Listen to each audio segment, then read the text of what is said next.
নিজের আত্মবিশ্বাসকে এতটা স্ট্রং করো যে যেকোনো পরিস্থিতিতে তুমি ঘাবড়ে না যাও।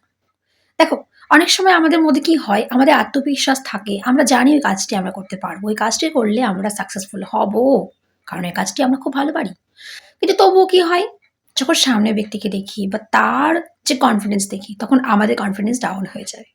কিন্তু এইটা করলে চলবে না। তোমার পাশের জন বা তোমার সামনের জন যতই ভালো হোক না কেন, বা তোমার আশেপাশে থাকা লোকজনগুলো যত ভালো হোক না কেন, তুমি নিজেকে কখনো ছোট ভাববে না।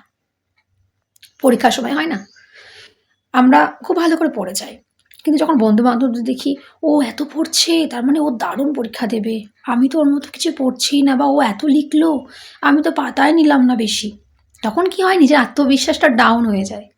সেটাই করা বন্ধ করতে হবে। হতে পারে যে তোমার মধ্যে যে ক্ষমতা রয়েছে সেটা তোমার একার, এবং তোমার প্রত্যেকের মধ্যে থাকে, এটা প্রত্যেকের মধ্যেই একটা স্পেশাল পাওয়ার থাকে, যেটা আমরা বুঝতে পারি না, সেটাকেই বুঝতে হবে। দেখো, ভগবান সবাইকে ইউনিক ইউনিক করে পাঠিয়েছেন, কাউকে কিন্তু কখনো কিছু কম দিয়ে পাঠাননি। শুধু আমাদের সেই ধারণাটা পাল্টাতে হবে। কখনো নিজেকে লুজার বলে ভাববেই না। যখনই তুমি লুজার বলে ভাবতে শুরু করবে নিজেকে, তুমি লুজারই হয়ে যাবে। নিজেকে যদি কনফিডেন্ট করতে চাও, তাহলে নিজের প্রতি বিশ্বাসটা রাখো, নিজের প্রতি কনফিডেন্সটা বাড়াও, নিজের বিশ্বাসটাকে বজায় রাখো। নিজেকে ভাবো তুমি যোগ্য, নিজেকে ভাবো যে তুমি এই কাজটি সেরা, তুমি এই কাজটাতে সেরা, তুমি তোমার নিজের কাছে তুমি সেরা। কারোর সঙ্গে কম্প্যারিজনে যাওয়া দরকারও নেই, কারোর সাথে কম্প্যারিজনে যাওয়া দরকার নেই, কারোর সাথে কম্পিটিশনে যাওয়ার দরকার নেই। আমরা কম্পিটিশনের জন্যই এত বেশি হতাশায় ভুগি, নিরাশায় ভুগি।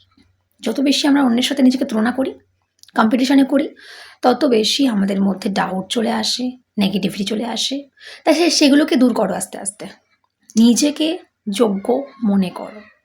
তুমি যদি নিজেকে যোগ্য না মনে করো, তাহলে কিন্তু তুমি কী করে এক্সপেক্ট করবে যে গোটা বিশ্ব তোমাকে যোগ্য মনে করবে, তোমার আশেপাশের মানুষজন তোমাকে যোগ্য মনে করবে? নিজেকে যদি মূল্যই না দিতে পারো, তাহলে মূল্য কারোর কাছ থেকে আশা করো না। তাই যেটা জানো সেটার প্রতি কনফিডেন্ট থাকো, মনে করো যে সেই কাজটি তুমি সেরা করতে পারো। তুমি তোমার দিক থেকে 100% দাও, 200% দাও, 1000% দাও। সেই কাজটিকে, হাজার কাজে ভালো হওয়ার থেকে একটা কাজকে চুজ করো যে কাজে তুমি সবচেয়ে ভালো, এবং সেই কাজটাকে শান দিয়ে সে কাজটাতে একদম ঘষে মেজে তাকে দারুণ করে করো। দেখবে নিজের কনফিডেন্স অনেক বেশি বৃদ্ধি পাবে। আমরা সব কিছুতে ভালো হতে চাই, সব কিছুতে আমাদেরকে সেরা হতে হবে, না, দরকার নেই। তুমি একটা কাজে সেরা হয়ে দেখাও, এবং সেই কাজেই দেখবে তুমি কত এগিয়ে গেছো, এবং জীবনে সেই কাজই তোমাকে উন্নতি দিচ্ছে।